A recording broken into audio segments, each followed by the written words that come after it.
Hassan. Les mecs, j'ai pas besoin de contexte sur Rima Hassan là. Vous avez pas besoin de.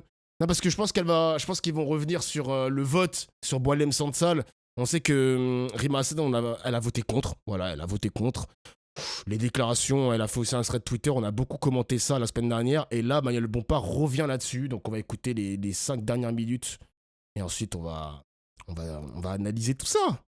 Si on ne peut pas ne pas vous poser la question, Rima Hassan, l'eurodéputée insoumise, a voté cette semaine au Parlement européen contre la résolution demandant la libération de l'écrivain franco-algérien Boualem Sansal. Arlette Chabot. Comment comprendre elle a voté contre, d'autres se sont abstenus. C'est le cas de Manon Aubry, qui était votre tête de liste aux européennes. 5 groupes sur 8 avaient proposé cette résolution pour demander la libération immédiate et inconditionnelle. Ça veut dire que vous renoncez à défendre la liberté d'expression, ça veut dire la liberté aussi de contester un pouvoir qui, je ne sais pas ce que vous en pensez, est tout sauf démocratique quand même. Madame, d'abord, je vais vous dire que je trouve assez odieuse, vous n'en êtes pas responsable, vous reprenez ce qui a existé. On fait beaucoup la leçon à l'Algérie, hein. Le fait de lui retirer son étiquette démocratique pour faire croire que c'est un régime autocrate ou dictature ou je ne sais pas quel mot qui termine par cratie.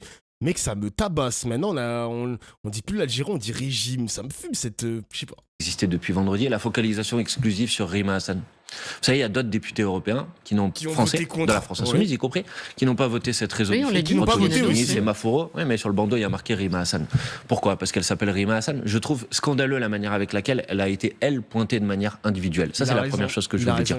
La deuxième chose, c'est que cette résolution n'était pas une résolution demandant exclusivement la libération de Boualem Sansal. Non, parce que si ça avait été le cas, parce que si ça, en Algérie aussi. Non, si ça avait été le cas, évidemment que nous l'aurions voté. Vous savez, moi, le 26 novembre sur France Inter, j'ai demandé la libération de Boualem Sansal. Le 1er décembre. En vrai, c'est pas une démocratie pour être honnête, Dofla. Après, les mecs, moi, je suis pas là pour faire des jeux de mots avec vous.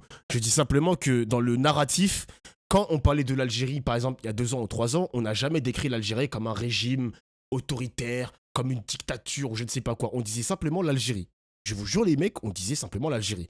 Mais maintenant qu'on a ce sorte de bras de fer diplomatique entre nos deux pays, quand je dis nos 2 pays, Algérie et France, bah là, on commence à changer de narratif. On parle de régime, on parle d'autoritaire, on parle de dictature, on parle de régime militaire et ceci et cela. Le narratif a changé. C'est juste factuel, les mecs. C'est juste factuel. Décembre sur CNews, le 17 décembre sur Sud Radio. Donc, je ne souffre pas d'ambiguïté sur ce sujet. Le problème, c'est que cette résolution ne se contentait pas de demander la libération de Boualem Sansal. Elle menaçait de suspendre l'accord d'association entre l'Union européenne et l'Algérie, ce qui me semble être une mesure qui contribue dans le contexte français auquel on assiste depuis des mois et des mois, avec notamment les provocations de M. Retailleau. Ça n'a pas du tout figuré dans la justification de Rima Hassan, un peu laborieuse ces dernières heures. Qu'il a enfreint, Rima Hassan, il n'a pas été condamné pour ce qu'il a écrit, mais parce qu'il a enfreint l'article 47, si on peut reprendre tous les tweets, 47 du code pénal algérien. C'est factuellement vrai, ça. C'est factuellement vrai. Ce qu'elle dit là est factuellement vrai. Est-ce que ça justifie... Attendez. Ça ne justifie pas son incarcération. Évidemment non, mais c'est factuellement vrai. Mais évidemment, ça ne justifie pas, et elle ne le justifie pas d'ailleurs. Donc écoutez, franchement, attendez, je vais vous dire les choses franchement. Maintenant, on va sortir un petit peu des hypocrisies. Oh putain, les mecs, d'accord ? Oh putain. Évidemment qu'on ne peut pas être d'accord avec le fait qu'une personne, pour des opinions qu'elle a exprimées, se retrouve derrière les barreaux. Alors pourquoi avoir voté contre ? Attendez. Je vous ai dit pourquoi avoir voté contre. Je vous ai dit parce qu'il n'y avait pas que ça dans cette résolution. Maintenant, je trouve qu'il y a une hypocrisie totale sur le sujet, et à la limite, si c'était que de l'hypocrisie, c'est pas grave, mais aussi quelque chose qui en vérité ne contribue pas d'ailleurs à la libération souhaitée de Boualem Sansal. Parce que vous savez, si vous voulez libérer une personne qui est détenue aujourd'hui par un régime... Bah oui, l'Algérie a ses lois et un État souverain, ça s'arrête là. Vous pouvez... Là, elle a cité un numéro d'article dans le code pénal algérien, vous le tapez sur Google, vous regardez l'écriteau, vous regardez ce que ça dit littéralement. Le mec, s'il a enfreint la loi, quel est le problème ? Moi, je comprends pas. Genre, je comprends pas.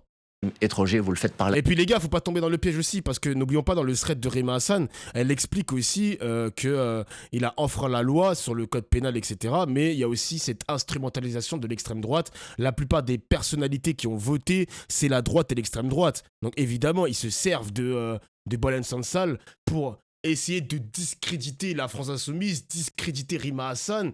Regardez les médias. Je dis pas que les médias tombent dans ce piège, parce que les médias sont complices de cette histoire. CNews en a parlé. Il y avait tous les éditorialistes de CNews qui ont critiqué Rima Hassan. LCI joue le jeu. pareil pour BFM TV, ils sont tous complices, les mecs. Ils sont tous complices. On avait compris. Mais bien sûr, mais après, il faut que je fasse un rappel, les mecs, parce que les personnes qui regardent la télé, et les gars, le problème, c'est que, encore une fois, c'est tellement... C'est la France. Moi, ça me désespère, les mecs. Je vous le dis, ça me désespère. C'est la France qui ne réfléchit pas. C'est la France qui réfléchit pas. À chaque tweet de Rima Hassan, j'ai l'impression que c'est des spectateurs de TPMP qui répondent sous son tweet. C'est que des insultes, que des critiques. On va te déchirer ta carte d'identité française. On va te déchoir de ta nationalité. Ils essayent même pas de comprendre qu'ils ont utilisé un écrivain pour leur dessin politique. Dessin D-E-S-S-E-I-N. Vous vous rendez compte de ça, les mecs? Vous vous rendez compte à quel point les Français tombent dans ce piège? Mais ils sont tellement obnubilés par l'étranger, tellement obnubilés par le fait que Rima Hassan ne soit pas française. Comme d'habitude, quitte à avoir le frigo vide, ils ne veulent plus d'étrangers en France. Même s'ils peuvent pas manger le soir, ils meurent de faim, c'est pas grave. On veut quand même plus d'arabes en France. Ni de noirs, ni de je sais pas quelle couleur, mais c'est pas grave si le frigo il est vide. Ah, c'est pas possible. Mais merci les Algériens pour la L Morgen, que je n'ai jamais goûté d'ailleurs. Parce que j'ai une autre pâte à tartiner. Bref. La négociation, par la diplomatie, vous en faites pas un point de crispation par l'escalade. Voilà, par exemple, moi je suis intervenu il y a quelques semaines pour obtenir la libération d'un chercheur français qui était... On les a jamais vus aussi impliqués, je te jure mec. Par exemple, on avait un Américain, je crois que c'était Edward Snowden, ou Julian Assange, tout simplement les gars, Julian Assange. Je n'ai jamais vu l'extrême droite monter au créneau aussi violemment pour défendre Julian Assange. Le mec de Wikileaks, je crois que c'est Wikileaks, Julian Assange. Mais là, comme c'est Boualem Sansal, un mec d'extrême droite qui a travaillé avec Israël, etc., vent debout, l'Union Européenne, on exige la libération. Ah, Rima Hassan, c'est une conne qui n'a pas voté pour. Elle est contre la liberté d'expression. C'est n'importe quoi ce pays, les mecs. C'est n'importe quoi, gros. N'importe quoi. Bah, Assange, personne l'a défendu en France, MDR. Ça, c'est faux, ça. Ça, c'est faux parce que Mélenchon, si tu regardes. Je crois que c'est Mélenchon. Si, c'est Mélenchon, hein. Mélenchon avait parlé sur Julian Assange, il avait exigé sa libération. Et merci Ezela pour le sub, et merci aussi Coluche pour les 23 mois de sub. Merci mon gars. Détenu en Tunisie. Hein, on n'en a pas fait un point politique qui devient un point de crispation de l'escalade entre la France et l'Algérie. Parce qu'à la fin, ça ne contribue pas à cet objectif. Manuel Bompard, c'est le Parlement européen qui en discute. Oui, à l'initiative de Madame Maréchal Le Pen. Mais il y en a, mais vous avez tous les groupes, la gauche, la gauche. Attendez. Les socialistes, la droite. Non, mais c'est pas parce que... Vous focalisez... Mais madame, moi je prends mes positions en indépendance. Maintenant, je vais vous dire quelque chose. Pour vous montrer l'instrumentalisation et l'hypocrisie totale sur ce sujet. Madame Maréchal Le Pen n'était même pas là pour voter la résolution. Vous le savez, elle n'était même pas là. Alors que c'est elle qui l'a proposé. Franchement... Ah ouais? Non. Ah bon? Elle propose une résolution pour ne pas la voter. Ah, mais j'avais pas les datas, les mecs. J'avais pas les datas. D'accord. Merci Manuel Bompard de me l'avoir dit. Hein. Merci beaucoup. Merci beaucoup. Bon, excusez-moi Manuel Bompard, celle qui l'a proposé secondaire. C'est secondaire qu'elle ne la vote pas. Mais c'est pas secondaire que nous la votions pas là. Parce que au fond, un écrivain est soutenu par la droite ou l'extrême droite, il doit pas être défendu par la gauche. Mais je n'ai pas dit ça, madame. Je n'ai pas dit ça. Non, moi je vous pose la question. Je vous ai déjà dit, et je peux vous redonner encore les dates si vous voulez, que pour ma part, et pour tous les dirigeants de la France insoumise, évidemment que nous nous sommes prononcés pour la libération de Boualem Sansal. Ce n'est pas le sujet du vote de cette résolution. Ce n'est pas le sujet du vote de cette résolution. C'est l'un des sujets, pardonnez-moi. Ça participe des points qui sont dans cette résolution. Et quand Manon Aubry explique qu'il s'est abstenu, que c'est un agenda organisé par l'extrême droite, pardonnez-moi, ça interroge. Et je reprends la question d'Arlette Chabot. Est-ce qu'aujourd'hui, un auteur... Bah non, elle a raison de s'abstenir. On va pas être dirigé par l'extrême droite. On va pas s'engouffrer dans des propositions d'extrême droite. On s'en bat les couilles, gros. Et puis si le mec, il a enfreint le code pénal algérien, bah... il en paiera les conséquences, tribunal, avocat. Après, je sais pas comment fonctionne l'Algérie, ça c'est autre chose. Mais à partir du moment où ils se sont exprimés pour la libération, ferme ta gueule et on passe à autre chose. C'est fou comment ils insistent à chaque fois, genre c'est pas possible. Tu suis pas Dofola? Bah si, j'ai suivi, littéralement j'ai suivi. Genre j'ai suivi. C'est pas une interview, c'est un tribunal ou quoi? Je te jure, on dirait un tribunal, genre. Ça fait des semaines Enfin, pas des semaines, j'abuse. Ça fait des jours et des jours que les médias mainstream sont en boucle sur Rima Hassan. Mon gars, ça suffit maintenant, on a compris. Genre, on a compris, c'est bon. Un écrivain soutenu par l'extrême droite ne peut pas être défendu par la France insoumise. Et je viens de vous dire précisément l'inverse, madame. Donc, évidemment que le problème moi j'ai toujours dit qu'une personne ne peut pas être détenue pour ses opinions, même si je désapprouve évidemment ses opinions. Raphaël Glucksmann, votre partenaire, parle de honte quant à ce vote contre.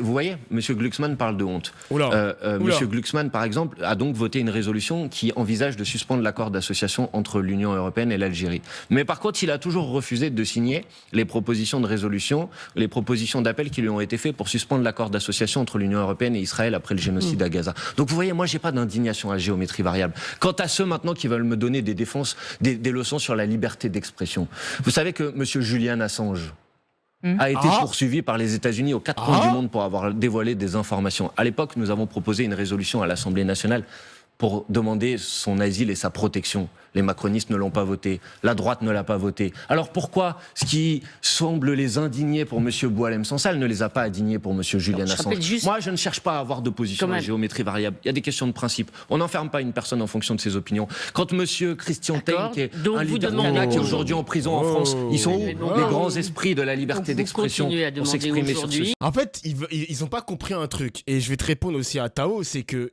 ils sont pas contre la libération. Ils ont exigé la libération de Boualem Sansal. Simplement, ils ne veulent pas être dictés par l'agenda de l'extrême droite. D'ailleurs, il l'a dit tout à l'heure, mais c'est à l'initiative de Marion Maréchal, elle était même pas là pour voter, les mecs. Rendez-vous compte.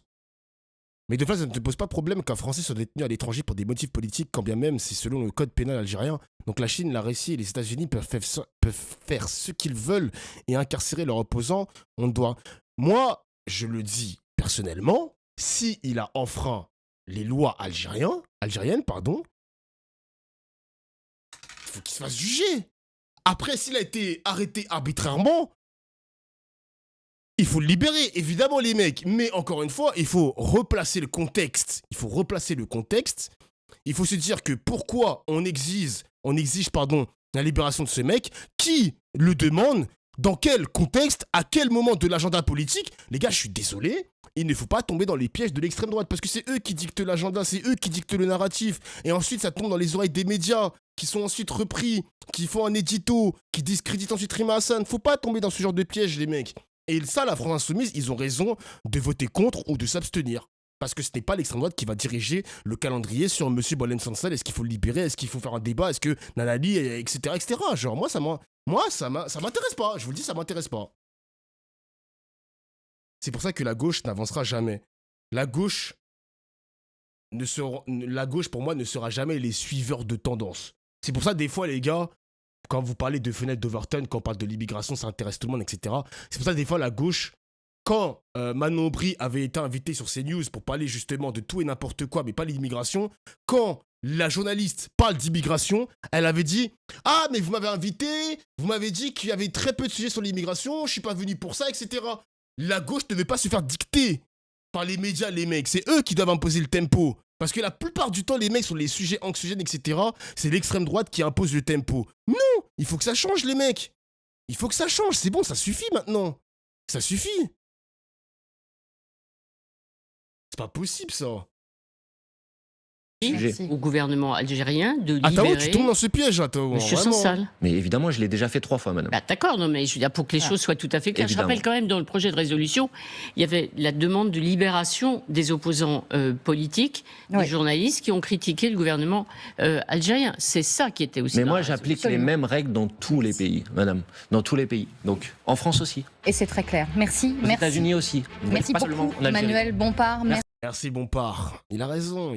En plus, c'est juste une... En plus, les gars, moi, je veux bien qu'en ce moment, entre l'Algérie et la France, c'est pas tout beau tout rose. Je suis pas aveugle, les gars, ça se voit de mille feux. Mais le problème, les gars, non, je suis pas remonté, les mecs, je discute avec vous, je suis pas remonté. Je dis simplement qu'il faut faire attention à ne pas tomber dans des pièges ridicules. Là, ce genre de... L'extrême droite, vous savez très bien que c'est lui qui a imposé ce tempo, ce vote à l'Union européenne pour Boualem Sansal. Ça, c'est une sorte d'escalade aussi de la tension qu'il y a entre l'Algérie et la France. La France insoumise veut simplement apaiser les tensions, dialoguer autrement. Vous voyez bien qu'en ce moment, c'est chaud, les gars, c'est électrique. C'est électrique de fou, les mecs. Il faut penser autrement, il faut faire de la politique autrement que de faire une escalade, une surenchère, etc., etc. Bien sûr que l'extrême droite cherche à faire son buzz sur ce sujet, mais c'est pas pour ça qu'on va pas demander la libération de notre ressortissant. Ben moi, je suis pas contre, et la France insoumise n'est pas contre sa libération. Je t'ai expliqué 3 fois pourquoi ils ont voté contre. Et en plus, Rima Hassan l'a bien dit sur Twitter. Je sais pas qu'est-ce que tu veux que je te dise de plus, mon gars. Hein. Je sais pas. Hein. Je sais pas. Hein. C'est incroyable comment tous les membres de la France Insoumise se font attaquer par les journalistes. C'est le jeu, les mecs. Hein. Après, je pense qu'ils sont assez média traînés, les mecs. Hein, parce que j'avais déjà posé la question à Louis Boyard quand je l'avais reçu. Il avait dit qu'on a de l'entraînement pour contrer les pièges des journalistes. Ils savent que quand on va sur des plateaux télé, on joue à l'extérieur, on n'est jamais à domicile. Ils ont compris, les mecs. Hein. Ils ont compris, hein. Dommage, pas de micro. Comment ça, pas de micro?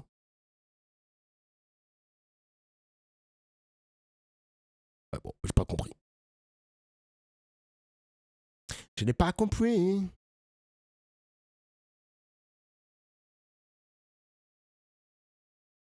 Enfin bref.